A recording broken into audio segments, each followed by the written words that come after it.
आचार्य चाणक्य ने कहा था कि इंसान को ज्यादा सीधा भी नहीं होना चाहिए, क्योंकि अगर हम जंगल में जाकर देखें तो जान पाएंगे कि सीधे पेड़ काट दिए जाते हैं जबकि टेढ़े मेढ़े पेड़ छोड़ दिए जाते हैं। तो आज की हमारी वीडियो भी इसी बारे में है कि ज्यादा अच्छा बनना बुरा क्यों होता है और आखिर क्यों एक अच्छा इंसान हमेशा दुखी और परेशान रहता है। तो ये सब हम जानेंगे एक कहानी के माध्यम से। एक बार एक व्यक्ति बौद्ध भिक्षु के पास आता है और कहता है कि मैं बहुत ही सीधा और अच्छा व्यक्ति हूँ, इतना सीधा कि आपने आज से पहले ही मुझसे सीधा व्यक्ति कहीं देखा होगा।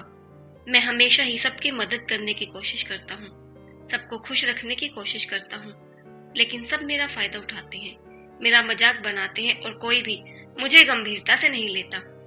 यहाँ तक कि मेरे घर वाले भी मेरी इज्जत नहीं करते और ना ही घर के किसी महत्वपूर्ण काम में मेरी राय लेते, जबकि अपने दोनों भाइयों की तुलना में मैं सबसे ज्यादा काम भी करता हूँ, घर वालों की मदद भी करता हूँ, उनकी बात भी मानता हूँ, माँ बाप की सेवा भी करता हूँ और घर के सभी लोगों को खुश रखने की कोशिश करता हूँ। लेकिन मेरी भावनाओं को कोई भी नहीं समझता, सब मेरा फायदा उठाते हैं। आखिर मेरे साथ ही ऐसा क्यों होता है? व्यक्ति की पूरी बात ध्यान से सुनने के बाद बौद्ध भिक्षु बोले, किसने कहा कि तुम एक सीधे और अच्छे व्यक्ति हो? असल में तुम एक अच्छे व्यक्ति होने का दिखावा करते हो। ये सुन उस व्यक्ति को बुरा महसूस हुआ, लेकिन वो फिर भी बौद्ध भिक्षु की बात सुनता रहा। बौद्ध भिक्षु ने उससे पूछा, अच्छा बताओ, तुम हर व्यक्ति की मदद क्यों करना चाहते हो? क्यों तुम सबको खुश रखने की कोशिश करते हो? व्यक्ति ने कहा, ताकि सामने वाला मुझे भी खुश रखे, मेरी बात माने, मेरी इज्जत करे, मेरी भावनाओं को समझे और मुझे एक अच्छा इंसान माने। बौद्ध भिक्षु ने कहा कि बस यही तुम्हारी समस्या है कि तुम दूसरों को खुश रखने का प्रयास करते हो ताकि वो भी तुम्हें खुश रखें। तुम अपनी खुशी दूसरों के अंदर ढूंढ रहे हो। तुम दूसरों की नजरों में अच्छा और खुद की तारीफ सुनने के लिए सामने वाले की जी हजूरी कर रहे हो और फिर उम्मीद कर रहे हो कि सामने वाला भी तुम्हारे साथ ऐसा ही व्यवहार करेगा।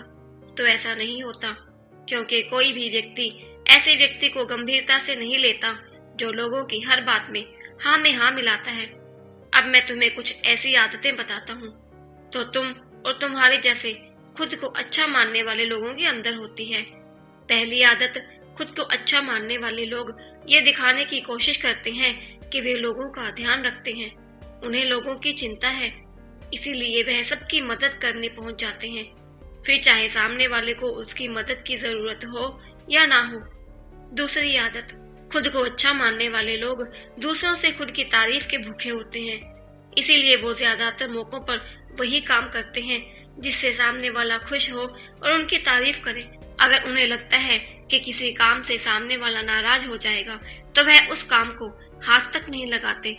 तीसरी आदत, खुद को अच्छा मानने वाले लोगों को लगता है कि उन्हें अपनी कमियों और कमजोरियों को दूसरे लोगों से छुपाना चाहिए, क्योंकि उन्हें लगता है कि अगर दूसरों को उनकी कमियों और गलतियों के बारे में पता चल गया तो लोग उसका मजाक बनाएंगे, उनकी बेइज्जती करेंगे, उस पर गुस्सा होंगे और उन्हें एक कमजोर व्यक्ति मानेंगे। चौथी आदत, अच्छे लोग खुद की जरूरतों, खुद की प्राथमिकताओं को सबसे ऊपर रखने से डरते हैं, क्योंकि उन्हें लगता है कि ऐसा करने से ही दूसरे लोग उन्हें स्वार्थी समझेंगे और फिर वो लोगों की नजरों में एक अच्छे इंसान नहीं रह जाएंगे। पांचवी आदत, खुद को अच्छा समझने वाले लोग मानते हैं कि वो केवल तभी खुश रह सकते हैं जब उनके आसपास का हर इंसान खुश रहे, इसीलिए वो अपने आसपास के हर व्यक्ति को खुश रखने की कोशिश करते हैं। अब तुम्हें सुनने में लग सकता है कि इन आदतों में क्या बुराई है, सबका भला करना तो अच्छी बात है, लेकिन समस्या यह है कि खुद को अच्छा समझने वाले लोग असल में जैसे दिखते हैं वैसे होते नहीं, ये अंदर से कुछ और ही होते हैं। जैसे कि पहला, अच्छाई का दिखावा करने वाले लोग ज्यादातर मौकों पर ईमानदार नहीं हो, क्योंकि वो अच्छा बनने के चक्कर में दूसरों की बुराई को भी छिपा देते हैं, सामने वाले को कभी भी उसकी गलतियां नहीं बताते और केवल वही बोलते और करते हैं जिससे सामने वाला खुश रहे। दूसरा, खुद को अच्छा समझने वाले लोग दूसरों को खुश करने के पीछे इतने पागल होते हैं कि वो कई बार जरूरी और दूसरों के लिए महत्वपूर्ण बातों और कामों को भी उनसे छिपाकर रखते हैं और उन्हें बताते नहीं ताकि सामने वाला उनसे खुश रहे। तीसरा, अच्छे लोग अपनी जरूरतों और कामों को महत्व नहीं देते, इसीलिए ये दूसरों से सीधे अपना काम करवाने से घबराते हैं, जिसकी वजह से ये दूसरे लोगों के साथ चालाकी करने की कोशिश करते हैं। अपने जरूरी कामों को करवाने के लिए भी, जैसे कि सामने वाले की चापलूसी करना या फिर उसके किसी काम के बहाने अपना काम भी कर लेना। चौथा, खुद को अच्छा मानने वाले लोग केवल पाने की उम्मीद से ही कुछ देते हैं।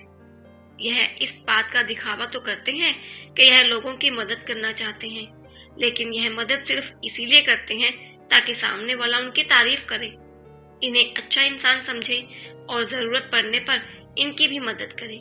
लेकिन अगर इन्हें मदद के बदले मदद नहीं मिलती तो ये गुस्सा हो जाते हैं, सामने वाले से अंदर ही अंदर नफरत करने लगते हैं और उससे बदला लेने का मौका ढूंढने लगते हैं। पांचवा, खुद को अच्छा दिखाने वाले लोग दूसरों को ना नहीं बोल पाते, उन्हें मना नहीं कर पाते और दूसरों के काम करने के चक्कर में ये अपने और अपने परिवार के जरूरी कामों को भी पूरा नहीं कर पाते। छठा, अच्छे लोगों को लगता है ये सभी उन्हें पसंद करें, सभी इनसे प्यार करें, जिससे दूसरे लोगों को इनका दोस्त बनने या इनके साथ संबंध रखने में दिक्कत होती है, क्योंकि यह हर किसी के सबसे पसंदीदा इंसान बनना चाहते हैं। यह सारी बातें सुनने के बाद उस व्यक्ति ने बौद्ध भिक्षु से कहा, तो आपके कहने का मतलब है कि हम एक अच्छे इंसान न बने बल्कि एक बुरे इंसान बन जाएं और लोगों को फायदा उठाएं। बौद्ध भिक्षु ने कहा, नहीं, मैं तुम्हें बुरा इंसान बनने के लिए नहीं कह रहा, लेकिन हाँ, तुम्हें बहुत सीधा इंसान भी नहीं बनना। अब मैं तुम्हें बताता हूँ कि एक व्यक्ति को कैसा इंसान बनने का प्रयास करना चाहिए। बौद्ध भिक्षु ने कहना शुरू किया, तुम्हें एक सीधा या दूसरों की नजरों में अच्छा इंसान बनने की तुलना में एक सुलझा हुआ इंसान बनने का प्रयास करना चाहिए। एक सुलझा हुआ इंसान वो होता है जिसे सबसे अच्छा इंसान बनने का कोई शौक नहीं है। वो जैसा है वैसा ही खुद को पसंद करता है। वो जानता है कि वो एक इंसान है और उसमें बहुत सी कमियां हैं और वह अपनी कमियों को स्वीकारता भी है। एक सुलझा हुआ इंसान ये भी अच्छे से जानता है कि उसकी और उसके परिवार की कुछ महत्वपूर्ण जरूरतें हैं जिन्हें उसे ऊपर रखना होगा, वरना उसके साथ साथ उसके परिवार का जीवन भी परेशानियों में पड़ जाएगा। हो सकता है कि उसकी ऐसी सोच की वजह से उसके आसपास के लोग, उसके मित्र या रिश्तेदार उससे नाराज भी हो जाएं, लेकिन वो इसे भी स्वीकारता है। यहाँ पर बात स्वार्थी होने की नहीं बल्कि जीवन की सच्चाई को स्वीकारने की है, क्योंकि तुम बुद्ध नहीं हो गए हो कि तुम्हारी कोई इच्छा ही नहीं है, किसी से कोई उम्मीद नहीं है या कोई जरूरतें शेष नहीं रही। तुम एक साधारण इंसान हो और एक साधारण इंसान की सोच के साथ अगर तुम सबको खुश रखने का प्रयास करोगे तो तुम हमेशा दुखी रहोगे, क्योंकि तुम्हारी भी सामने वाले से उम्मीदें बढ़ेंगी और जब वो उम्मीदें पूरी नहीं होंगी तो तुम दुखी हो जाओगे। इसीलिए जो इंसान ये कहता है कि मैं सबकी मदद करूंगा, सबको खुश रखूंगा और मुझे बदले में किसी से कुछ भी नहीं चाहिए, यहाँ तक कि अपनी तारीफ भी नहीं, तो पहले उस इंसान को बुद्धत्व प्राप्त कर लेना चाहिए, क्योंकि एक आत्मज्ञान को प्राप्त व्यक्ति ही किसी से कोई उम्मीद नहीं रखता। पर क्योंकि आत्मज्ञान को प्राप्त करना सबके बस की बात नहीं है, इसीलिए तुम्हें इस जीवन के सत्य को स्वीकारना होगा और खुद को शोषण का शिकार वह दुखी होने से बचाने के लिए एक सीधा इंसान बनने की बजाय एक सुलझा हुआ इंसान बनने का प्रयास करना होगा।